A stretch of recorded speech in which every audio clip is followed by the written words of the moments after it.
All right, welcome here to another edition of Instigator Mick. I am your host, Mickey Jordan. We are bringing you another show here tonight. It's gonna be a good one tonight because this weekend it's gonna be exciting for me because I go into Pittsburgh. I'm going on the road this Friday to Pittsburgh.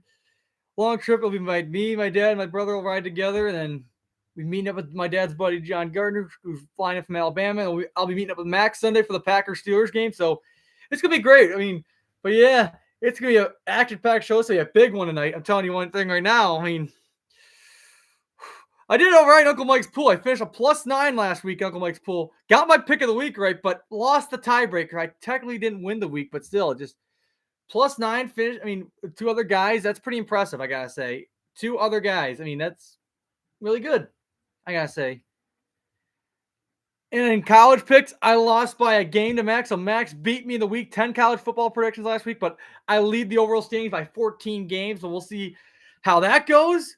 But before I get into my college picks, let's get a reason why we're talking about this Pittsburgh trip. Okay, so this over the summer when we found the schedule came out, found out the Packers were playing the Steelers. So I got in touch with Dad. I got in touch with Max. What's up, Q? See you join the chat there. But yeah, so I got in touch with those guys. And we've all figured out we got the tickets, everything like that. And then we also find out the Sabres were playing the night before. So I want to thank my dad's buddy John Gardner who's coming with us. He hooked us up with box seat tickets for that Sabres Penguins game. I'm excited for that. It's gonna be fun. It really is gonna be fun. There'll be a lot of drinking for sure. There'll be a lot of alcohol involved in this whole trip. It's gonna be a blast. I tell you, a lot of sports. That's for sure. Can't believe I get to see my Sabres. This is the first time I go to a Sabres road game. But yeah, let's get my bold prediction on that. Sabres are playing better. They may have lost last night, but they lost in overtime. Getting my first call tonight here. What's up, Q? Instigator Mick, what's going on? Nothing much. How you excited about this weekend? Oh, absolutely. Just want to give a shout out to John Gardner for the box seats at the Penguins game, and also want to give a shout out to our dad, Tim Jordan, for the tickets for the Packers Steelers game, taking us on the trip. Really excited. Absolutely. It's going to be a fun weekend. And I just want to let everyone know right now, Steelers are going down. Packers are coming off fresh with a win off of the Rams, and really fired up. Well, I bet, but we'll see how it goes. It should be a fun game because these two have had history in recent years, especially that Super Bowl. Pittsburgh's going down, baby. Oh man, I bet you some Steelers fans won't be happy about that. Max. You go tell Max Garvin what I said. Oh, I'll tell him. All right. I'm going to watch the rest of the show now. Absolutely. Thanks for joining. See ya. See ya. Yeah, he's pretty amped up seeing his Packers play, but I'll talk about that game later. But yeah, the Sabres, I think they're going to beat the Penguins. Penguins are off to probably one of the worst starts in the Crosby era and Malkin era. I'm telling you that right now. Well, they're playing better, but still, it's like, wow. They're like, this is not them. This is not like the Pittsburgh Penguins I'm used to seeing. But they'll get together. They've won back-to-back games already. Of course, they'll be coming back from a West Coast trip. Meanwhile, the Sabres play Friday night. So they got to play back-to-back nights. They'll be kind of tired, but not really because Pittsburgh's not that far from Buffalo and all that. So, yeah. But I think, I'm being biased. I'm being biased, but I think the Sabres are going to win. I don't know, but maybe you're not. But in front of the Pittsburgh fans, maybe the Penguins might come on firing because they're trying to get some of them going. They beat a really good Ducks team last night.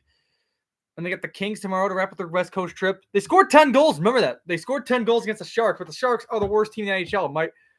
The Vancouver Canucks did the same thing almost a week ago. So, yeah.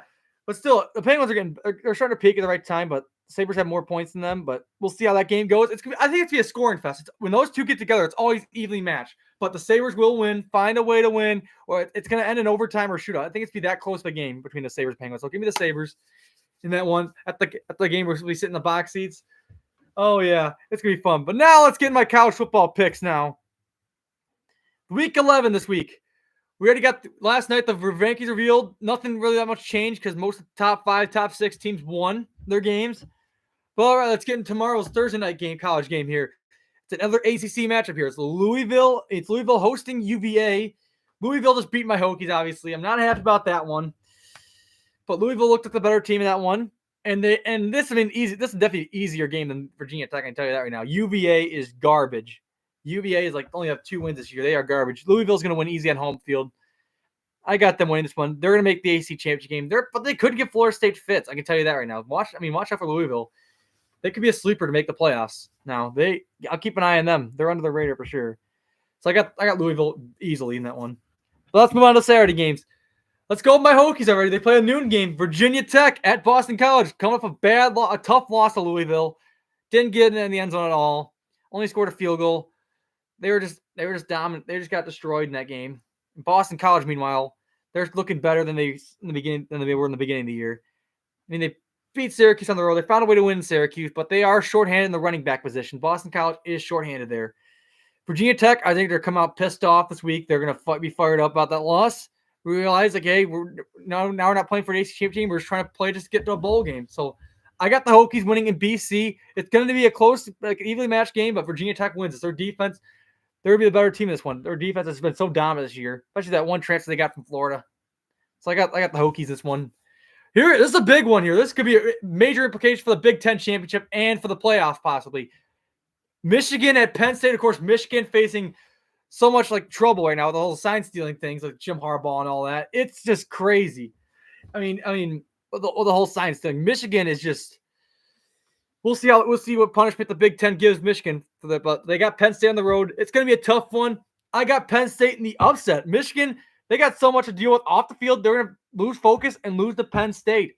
Give me the Nittany Lions. I know I didn't do well picking Penn State when they put Ohio State, but this is different. Michigan is really good, but still, they are facing so much off the field issues with Jim Harbaugh.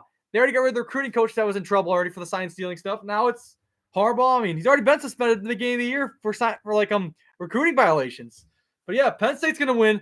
They're going to be more focused than Michigan. They're going to be the more desperate team because there's only one loss. They can't afford to lose another one if they want to get in the playoffs and get to the Big Ten championship game. So I got Penn State in the upset. Next, you got Alabama at Kentucky. This is an interesting matchup here. Why? Because Bama. Never know what can happen in November. They're facing urgency. They've dominated. They made a statement last week against LSU. Alabama beat LSU last week.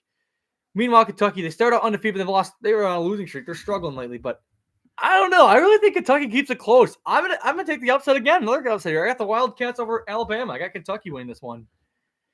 I don't know why. I just on the road, a tough road test for Bama. In November, football is different. It feels like any team's tough, especially when it comes to playoff implications, conference championship implications, all that. So I got Kentucky spoiling Bama's chances of making the playoffs. I don't know. I just see it happening in Lexington. Kentucky does it at home field. That'd be a big program win for, especially the coach, Mike Stoops. He'd be a great one for his program. Mark Stoops, that'd be a great, probably the biggest win of his entire coaching career, beating Nick Saban. But all right, this is the next. We got a big rivalry game here in the state of Florida. Miami at Florida State. Florida State. Scores 24-7, but it was an ugly win against Pitt. They didn't look as good as they usually did. I'm saying that. They struggled. They struggled to score points. They finally got to go in the second half. But, man, Pitt was giving them fits for a while in the first half, but they figured it out. But still, that was an ugly win. Meanwhile, Miami's had some struggles. Started with the, back in early in the season with the whole bad call, not kneeling it, and instead they ran the ball and fumbled and cost themselves a game there early in the year against Georgia Tech. Barely beating UVA. Just all sorts of stuff. It's going to be closer than experts think. I think it's going to be a high scoring. It's going to be a shootout, but Florida State prevails. I got the Noles, but barely. It's going to be a close game. It's a rivalry game. Florida State already clinched the AC championship game. They're going to the AC championship game already.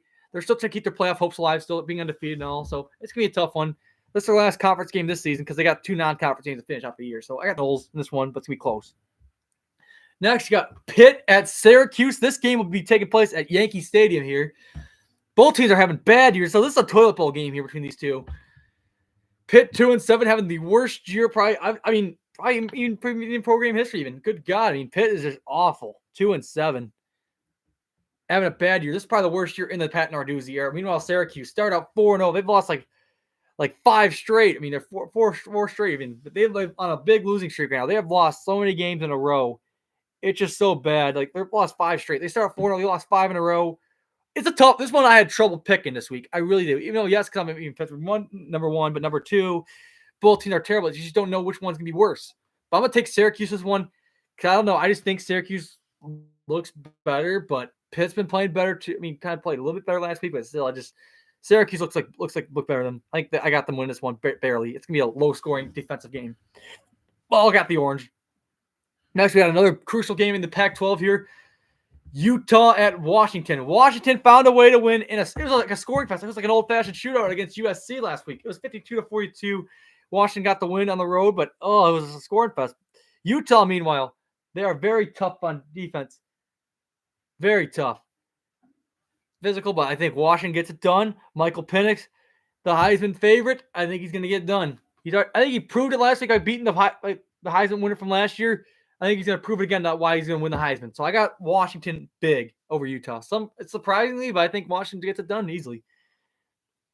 Now let's move on to the primetime, the night games now. Of course, this will probably be during my Sabres Penguins. I'll keep an eye on my phone, keep all the scores and all that. But still, here we go. Big one in the SEC for playoff implications. For Georgia, trying to keep their longest active winning streak in the nation alive here. Ole Miss and Georgia. This is where game day is going to be at. It's going to be in Athens, Georgia. So Ole Miss, trying to keep their hopes alive. Trying to keep their hopes alive for a division title since they're battle Alabama. But Alabama does own the tiebreaker. Who I like in this one? I'm going to go another upside. Thing is, last week, Georgia survived Missouri. This week, it's a lot different. Jackson Dart and Ole Miss, the Rebels get it done. I got Ole Miss over Georgia. I don't know why I keep picking against Bama and Georgia, which is wrong, but they're long overdue to lose. I'm telling you, Georgia especially, the longest active winning streak. They haven't lost a game in almost 2 years. That's the last time they lost a game was the SEC championship game of Alabama. But Ole Miss gets it done. I don't know. I just could see it happening. Lane Kiffin getting a signature win in his coaching career at Ole Miss. So give me the upset here. Next, West Virginia at Oklahoma. Oklahoma officially out of the playoffs now with that loss to Oklahoma State, losing in Bedlam. I called it. I knew Oklahoma